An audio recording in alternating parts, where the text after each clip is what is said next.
Jalan adalah urat nadi pembangunan, tapi apa jadinya kalau urat nadi itu terputus?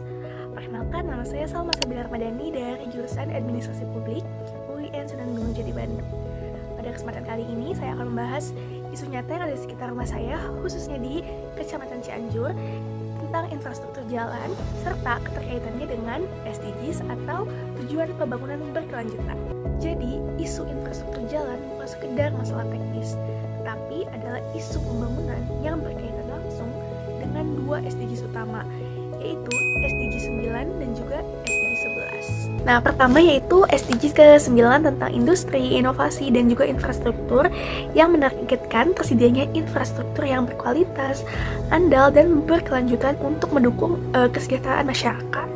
Yang kedua ada SDGs ke-11, yaitu kota dan pemukiman berkelanjutan yang mendorong akses terhadap transportasi yang aman, terjangkau, dan inklusif bagi semua orang. Jadi, jalan yang rusak di kecamatan saya atau Karang Tengah ini tidak hanya menghambat secara mobilitas, tetapi juga menghambat ekonomi, pendidikan, kesehatan, dan juga kualitas hidup warga secara keseluruhan. Nah, untuk stage-nya sendiri, Kecamatan Karang Tengah itu memiliki posisi yang sangat strategis sebagai salah satu kecamatan penyangga kota Cianjur. Masyarakatnya itu aktif dan memiliki semangat gotong royong yang tinggi dalam menjaga lingkungan. Dan untuk weakness atau kelemahannya yaitu kondisi jalan di beberapa titik seperti jalan desa dan jalan penghubung antar kampungnya tuh masih dalam kondisi yang rusak, berlubang dan licin saat hujan. Anggaran perbaikan yang terbatas juga menjadi kelemahan yang utama. Selanjutnya ada opportunity atau peluang. Nah, di sisi peluang sendiri, tersedia dana desa dan juga dana alokasi khusus infrastruktur dari pusat yang bisa dimanfaatkan. Selain itu, momentum pasca gempa Cianjur tahun 2022 membuka akses bantuan rekonstruksi atau infrastruktur dari berbagai pihak, termasuk NGO dan juga pemerintah pusat. Dan yang terakhir adalah threat atau ancamannya. Jalan rusak ini tuh meningkatkan risiko kecelakaan lalu lintas, menghambat distribusi hasil pertanian warga, dan juga membuat investor tuh segan atau enggan masuk ke wilayah ini.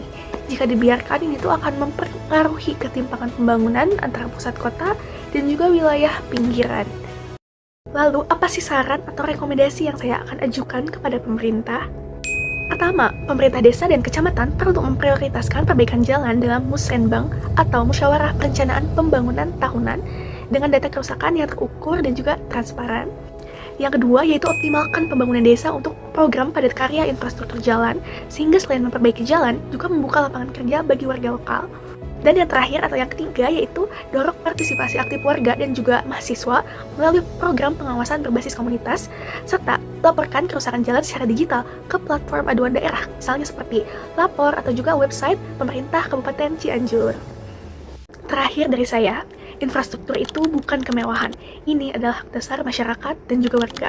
Dengan bersama-sama mendorong perbaikan jalan, kita turut berkontribusi pada pencapaian SDGs dan pembangunan Cianjur yang lebih adil dan juga berkelanjutan. Terima kasih.